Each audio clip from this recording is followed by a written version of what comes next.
You know that big, beautiful performance hall over in Claremont? The one they call Big Bridges? Well, officially it's Bridges Auditorium. Right there on the Pomona College campus. You can't miss it. Massive columns, like something you'd see in old Europe. Built in the 1930s, by day it's elegant, even inspiring. But once the sun goes down and the place empties, it feels different. The building becomes eerily quiet. Now, they say that back when Bridges was being built in the late 1920s and early 30s, one of the construction workers, a man named Walter, was deeply proud of his work. He spent hours up in the rafters and scaffolding, making sure everything lined up just right. He knew this building would outlast him. But tragedy struck. One hot summer day while they were working, Walter fell. Some say it was heat exhaustion. Others swear he slipped. Either way, the fall was bad. He didn't walk away. They carried him out. But the story is that Walter never truly left the auditorium. At first, people brushed it off, just a sad accident from long ago. But soon after Bridges opened, odd things started happening. Stagehands began talking about lights turning on when nobody was at the controls. You know those big spotlights they use to flood the stage? Folks would walk in, middle of the night, and suddenly the beams would flicker to life, shining down as if waiting for a show to begin. When they'd rush up to the lighting booth, there'd be no one there. Performers felt it too. Some described a tingle at the back of their neck while standing alone backstage, like someone was just over their shoulder, watching quietly. A few even claimed they heard footsteps across the stage when they knew the place was empty.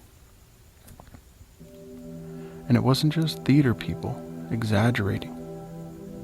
In the early 2000s, when the TV show The West Wing filmed an episode inside Bridges, one of the crew members went into the restroom of the lobby. He came out pale as a sheet. Said he looked up in the mirror and saw a man standing behind him, dressed in 1930s work clothes. When he spun around, the room was empty. No sound, no movement, just him. Looking in the mirror, staring at himself, wondering if he'd lost his mind.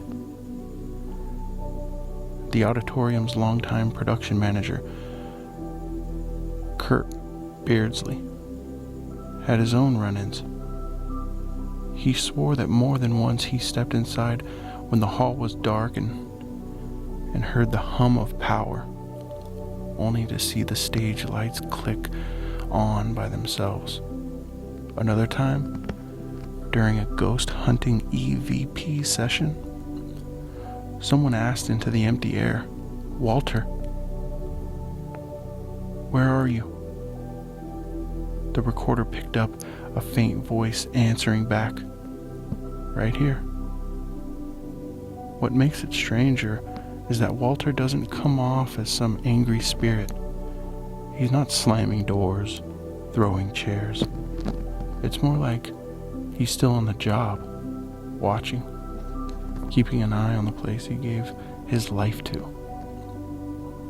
Some tech crews even say they find comfort in him being there, like a quiet guardian making sure nothing goes wrong during the shows. But here's the part I left out, something that ties it all together. Most people think Walter is just a story to spook students, but Bridges Auditorium was dedicated in 1931, and if you look up the early records, they mention a construction accident. They don't give much detail, but a note about a worker's fatal fall during the final stages of the building. No name, no obituary, nothing official, but the timing matches up perfectly with the ghost stories that's been told for generations. So maybe Walter really was there, hammer in hand, sweating in the rafters on those hot Claremont days. Maybe he did fall, and maybe, just maybe, he never forgave himself for leaving the job unfinished. Next time you walk past big bridges at night, stop for a second. Listen. If you hear a shuffle of boots across the stage boards or see a spotlight flicker to life for no reason, well, now you know who's there. Still on shift after all these years. Maybe it's Walter putting in that overtime for the rest of time.